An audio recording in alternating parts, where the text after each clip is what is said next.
नमस्कार, मैं हूं संजय शर्मा। आप देख रहे हैं 4 PM न्यूज नेटवर्क। कर्नाटक के एक मिनिस्टर ने बयान दिया गौमांस को लेकर, सावरकर को लेकर। हंगामा छिड़ गया।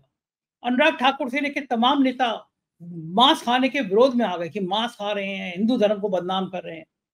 मैं दावे के साथ कह रहा हूँ, ऑन कैमरा कह रहा हूँ, भारतीय जनता पार्टी के 1 दर्जन नेताओं ने कम से कम मेरे साथ नॉनवेज खाया होगा। सावन के महीने में खाया है। मैं तो ब्राह्मण कुल में पैदा हुआ, तब भी मैं खाता हूँ। तो क्या मना है? हिंदू धर्म में क्या मांस खाना मना है? कलकत्ता में गया, वहाँ पे माता का मंदिर है, सिद्धपीठ है वहाँ पे।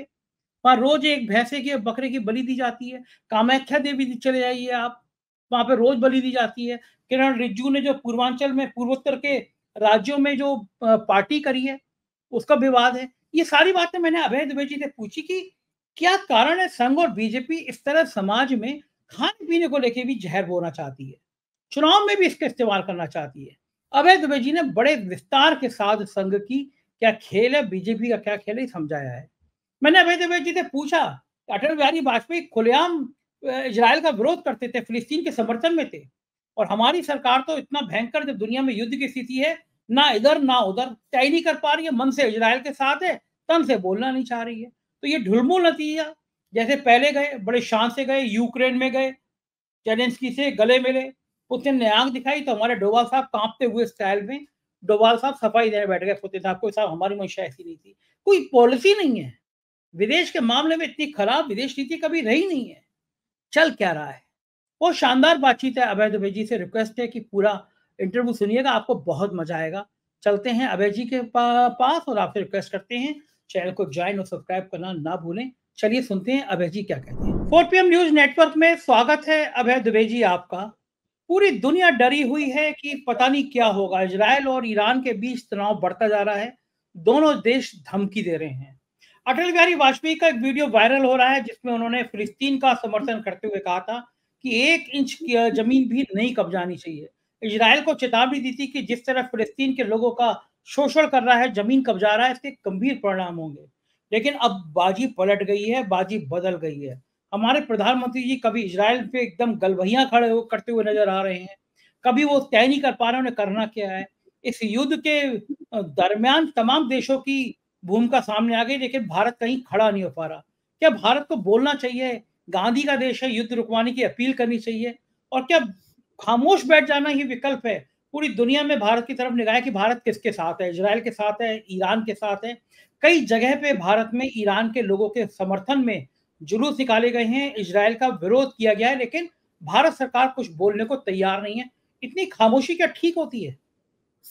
इस संबंध में जो भारत सरकार का रवैया है उसके बारे में मेरी समझ ये है कि ये लोग घोषित या घोषित रूप से इजराइल के पक्ष में, और एक तरह से नरेंद्र मोदी की सरकार और नरेंद्र मोदी और अमित शाह की जो भारतीय जनता पार्टी है, मैं अटल, इसीलिए बार बार इनका नाम लेके आ रहा हूँ, अटल बिहारी वाजपेयी की भारतीय जनता पार्टी और सरकार अलग तरह की सरकार थी। आपने कहा भी कि वो इस मामले में फिलिस्तीन का उन्होंने पक्ष लिया था, लेकिन इस सरकार से ये उम्मीद नहीं की जा सकती कि अटल बिहारी वाजपेयी का जो रवैया है उसको ये अपनाएगी। हालत तो यह है कि नरेंद्र मोदी ने यहूदियों को इस मौके पर उनके नववर्ष की बधाई तक दे दी है।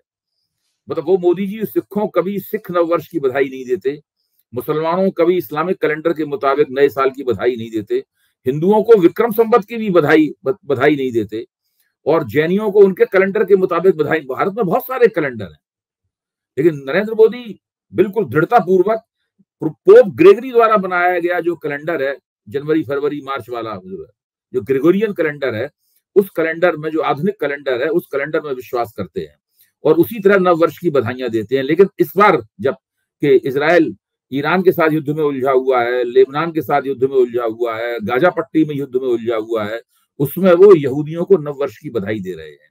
इससे आप अंदाजा लगा सकते हैं कि दरअसल इन लोगों का रवैया है क्या। अब समस्या क्या है? समस्या ये है कि इस रवैये को लेकर ये बहुत खुलकर सामने नहीं आना चाहते। मुझे लगता है कि ये कोशिश ये कर रहे हैं कि ये बीच में किसी तरीके से बने रहें, लेकिन ये बीच में बने रह नहीं सकते, ये इनके हाथ से बाहर है।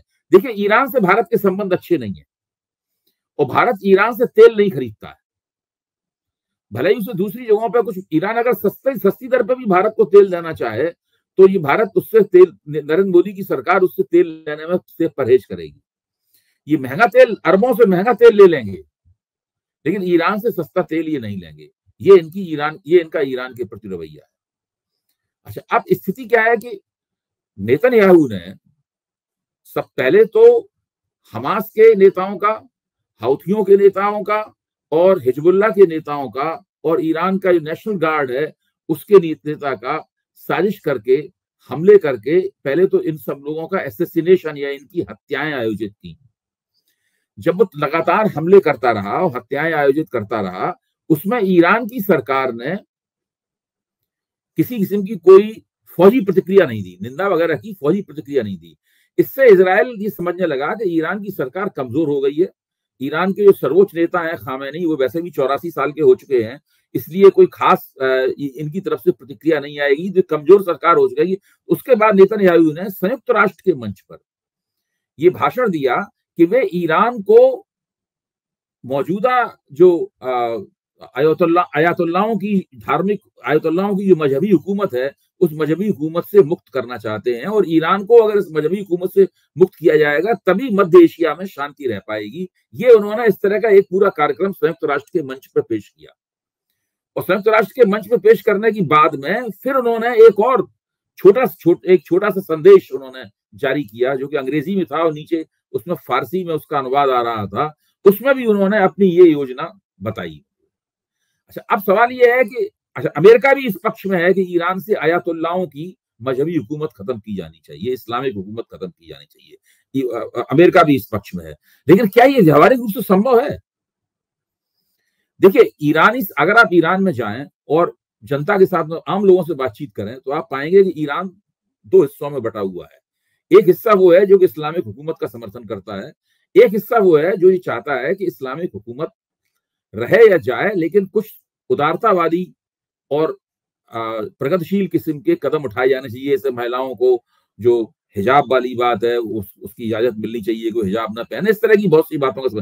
लेकिन वो ये बिल्कुल नहीं चाहता कि अमेरिकी या इजरायली हस्तक्षेप से आयतुल्लाहों की हुकूमत खत्म हो, क्योंकि उससे ईरान का अपमान होगा, ईरान का आत्मविश्वास गिरेगा। और ईरान एक बहुत ही पुराना सभ्यता मूलक देश है, एक बहुत ही मजबूत राष्ट्र है और आसान नहीं है ईरान की इस मौजूदा हुकूमत को, आप उसे पसंद करते हो ना पसंद करते हो, उसको हटाना और अपने मन की हुकूमत को ईरान के ऊपर लादना, किसी अमेरिका परस्त हुकूमत को ईरान के ऊपर लादना, ये असंभव है। तो ऐसी कोई स्थिति है नहीं, यहाँ तक कि उस हुकूमत के ईरान में विरोधी हैं, वो भी ये नहीं चाहते कि अमेरिकी हस्तक्षेप से ये काम हो। वो चाहते हैं हम संघर्ष करके अपने अधिकारों को प्राप्त करें इस हुकूमत के मुकाबले, लेकिन ये नहीं चाहते कि बाहर से विदेशी हस्तक्षेप हो या फौजी दबाव में ये किया जाए। अमेरिका चाहता है कि ईरान के ऊपर लगातार पाबंदियां लगाएं, आर्थिक पाबंदियां लगाएं, उसके तेल को ना खरीदा जाए, धीरे धीरे उसकी जो आर्थिक ताकत है खत्म हो जाए, वो पूरी तरीके से ध्वस्त हो जाए और ध्वस्त होकर वो उनके सामने घुटने टेक दे। लेकिन ऐसा होता दिखाई नहीं पड़ रहा है। नेतन्याहू इस गलतफहमी में है और भारत भी इस बात को जानता है कि ऐसा नहीं होगा।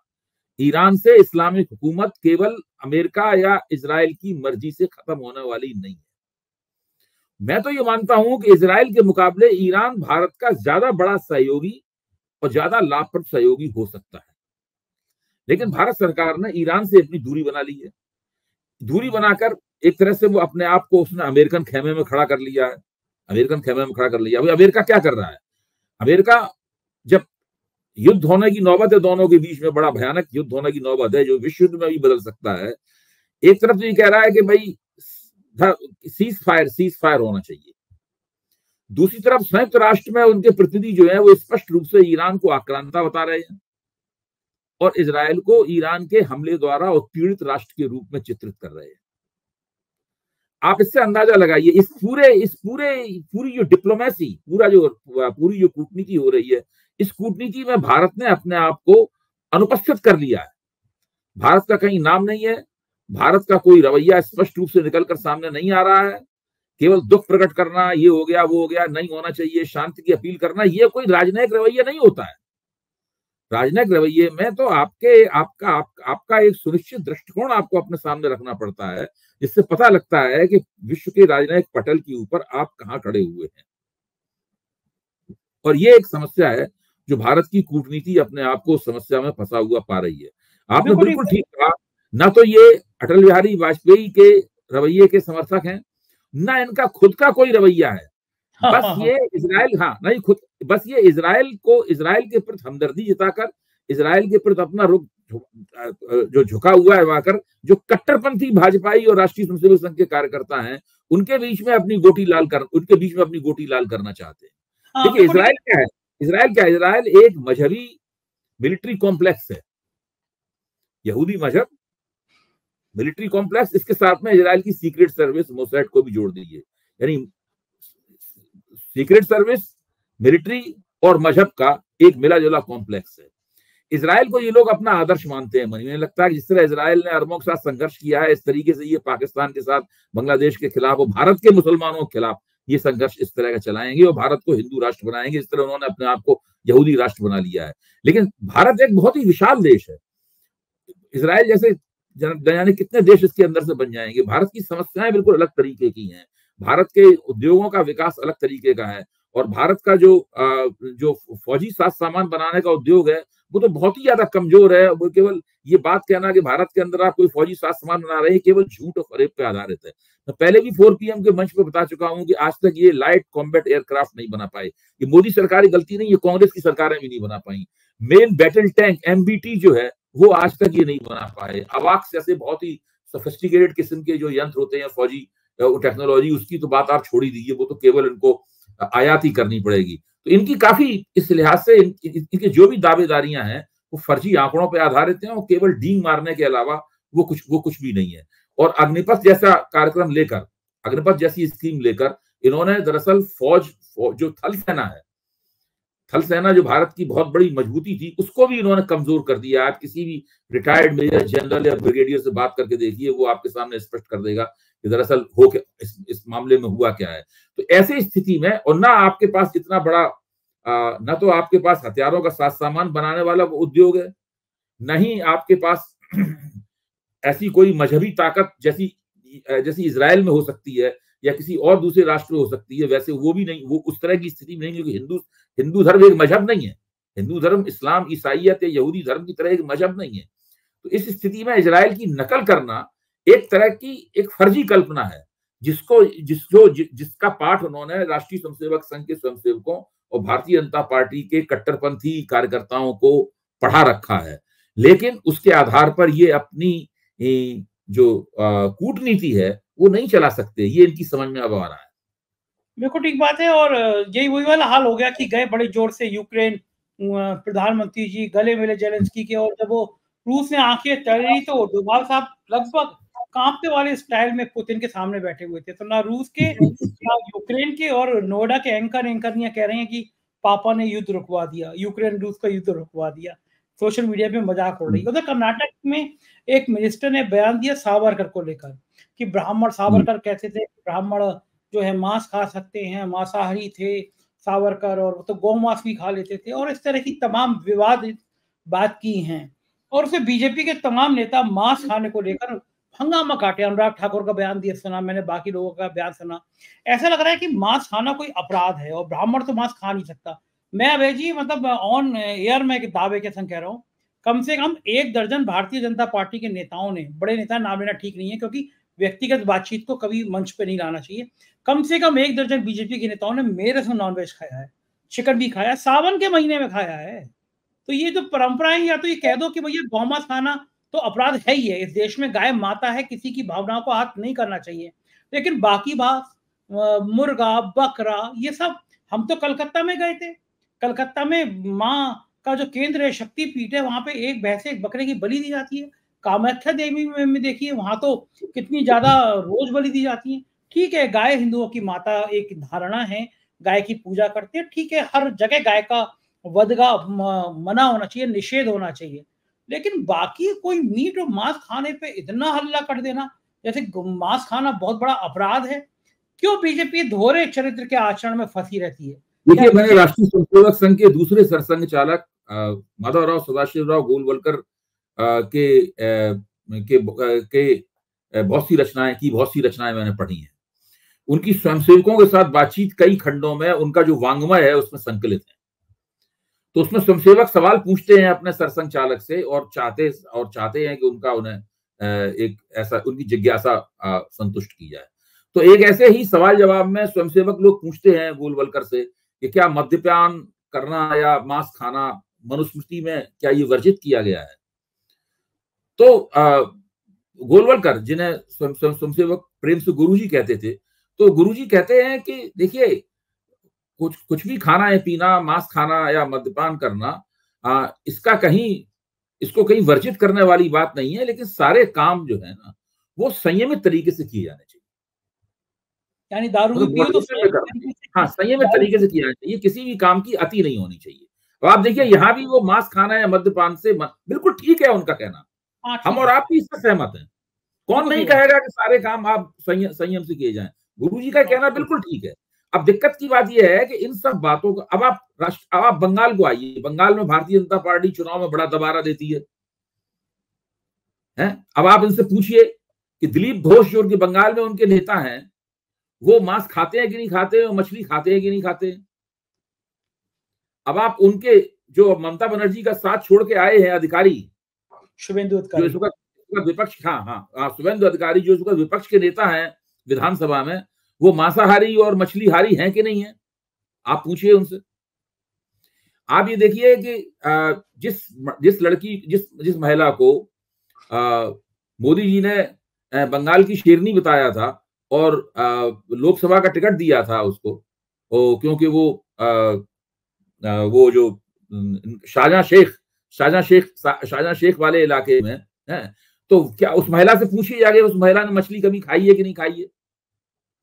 उसके बाद में केंद्र में मंत्री हैं किरण रिजिजू तो एक बार वक्तव्य दे चुके हैं कि भाई हमारे यहाँ तो गाय का मांस भी खाया जाता है।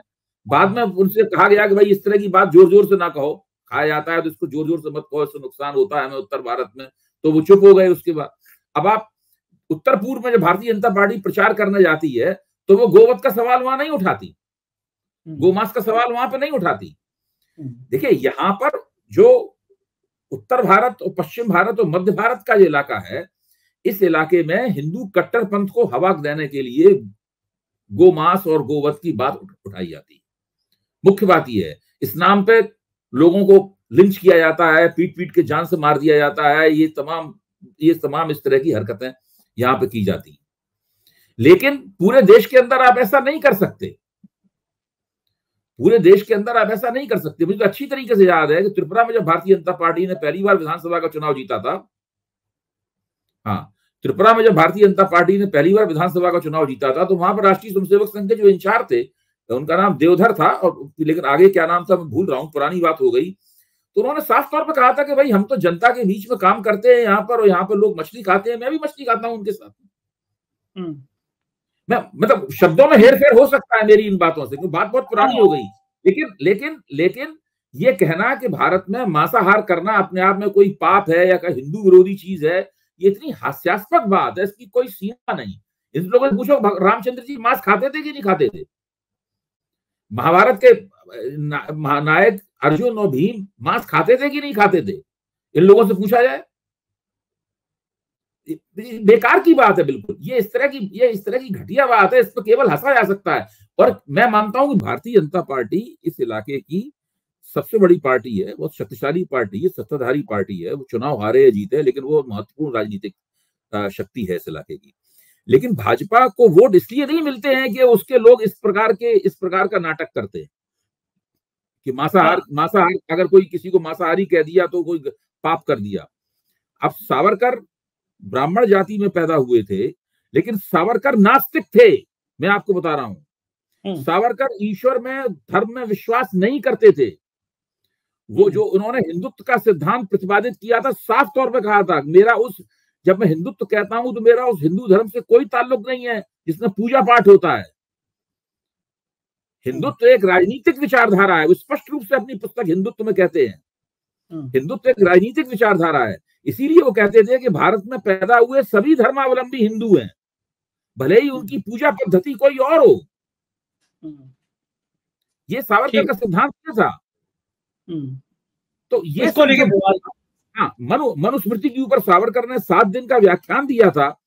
उस व्याख्यान को एकत्रित करके एक बड़ा लेख बनाया गया है। उस लेख में साफ तौर पर लिखा है कि मनुस्मृति में एक दूसरे को काटती हुई बातें लिखी गई हैं। एक जगह लिखा गया है कि ब्राह्मणों को शाकाहार करना चाहिए, मांसाहार से परहेज करना चाहिए, और दूसरी जगह यह भी लिखा हुआ है कि वो कोई ब्राह्मण है, इसके रसोई घर में इस तरह का मांस ना पक रहा हो।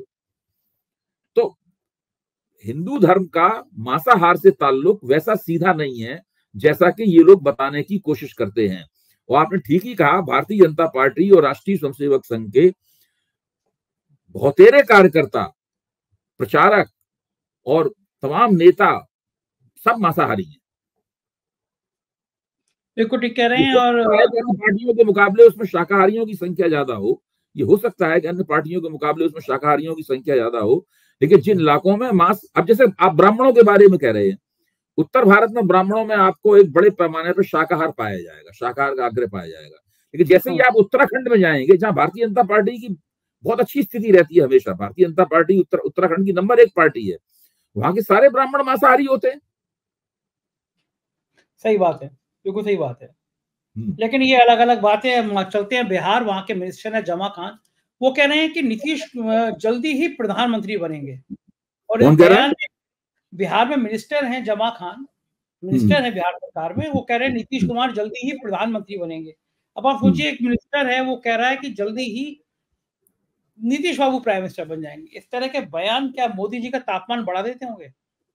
इस तरह वो नीतीश जी प्रधानमंत्री बन सकते हैं। भारत में जादू की भी एक बड़ी स्थापित परंपरा है।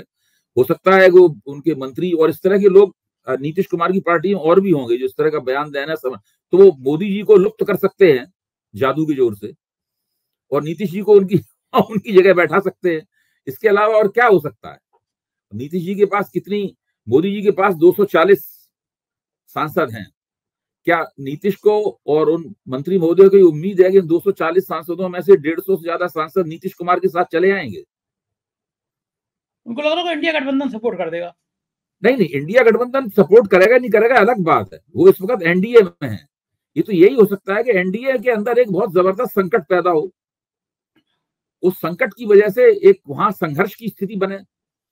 संघर्ष की स्थिति में खुद एनडीए के संचालक राष्ट्रीय स्वयंसेवक संघ और भाजपा के नेता ही सोचने लगे कि भाई कुछ एक गैर भाजपा नेता को प्रधानमंत्री कुर्सी पे कुछ दिनों के लिए बैठा दिया जाए। अगर मान ली भारतीय जनता पार्टी में लोग आपस में इतना लड़ रहे हैं तो वहां बैठा दिया जाए। तो ये इस प्रकार की तो केवल इन बातों की तो केवल कल्पना ही की जा सकती है ना, इसका यथार्थ से तो कोई संबंध है नहीं। हाँ बिल्कुल ठीक बात है। हरियाणा में बड़ा मजेदार सीन हो रहा है चुनाव का। अशोक तंवर 1 बजे तक बीजेपी के मंच पर थे, भाषण दे रहे थे, और 1 घंटे बाद वो कांग्रेस में शामिल हो गए। मतलब गजब का सीन चल रहा है। क्या ये होता है कि जो काम जहां डूब रहा होता है चूहे भागते हैं कूद के। हरियाणा में बीजेपी में और बाकी दलों में जो भगदड़ मच रही है, जो कांग्रेस में शामिल होने की ललक बढ़ रही है, तो क्या माना जाए कि हुड्डा जी के घर पे अब मिठाई बांटने का समय आ गया? हुड्डा जी घर पे पहले दिन से ही मिठाई बांटने का समय है, केवल घोषणा होने की देर है, उसके बाद मिठाई बटेगी वहां पर। जहां तक अशोक तंवर का सवाल है, ये कांग्रेस के अध्यक्ष हुआ करते थे हरियाणा। और आप देखिए आमतौर पे क्या होता है कि कांग्रेस अपना जो गठजोड़ बनाती है, सामाजिक गठजोड़ बनाती है हरियाणा में, वो जाट प्लस दलित का होता है। तो उसमें उसकी कोशिश होती है कांग्रेस की कि पार्टी का अध्यक्ष दलित को बनाए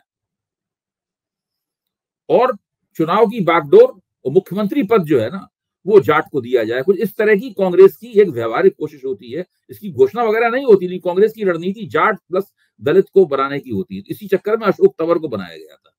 अशोक तंवर कांग्रेस छोड़कर भारतीय जनता पार्टी में चले गए। उस वक्त जब भारतीय जनता पार्टी में गए थे तो भाजपा वालों ने बहुत गाल बजाए थे इस बात को लेकर, देखिए कांग्रेस का इतना बड़ा नेता हमारे पास आ गया। अब अशोक तंवर को लग गया होगा कि उन्होंने पहले गलत निर्णय लिया, सोच के सही घोड़े में दांव नहीं लगाया उन्होंने, इसलिए वो फिर कांग्रेस में चले आए। तो अब देखिए इस प्रकार के लोग आते जाते रहते हैं, लेकिन इस वक्त हरियाणा में कांग्रेस उठान पर है। बताइए मुझे कि अब 1 दिन बचा है चुनाव में वोटिंग के लिए हरियाणा में। प्रधानमंत्री जी की मीटिंग, कैबिनेट मीटिंग में कृषि उन्नत योजना, एक योजना जो है कृषि के विकास के लिए, उसकी अनाउंस की गई है कि कैबिनेट में आज मंजूरी मिली है।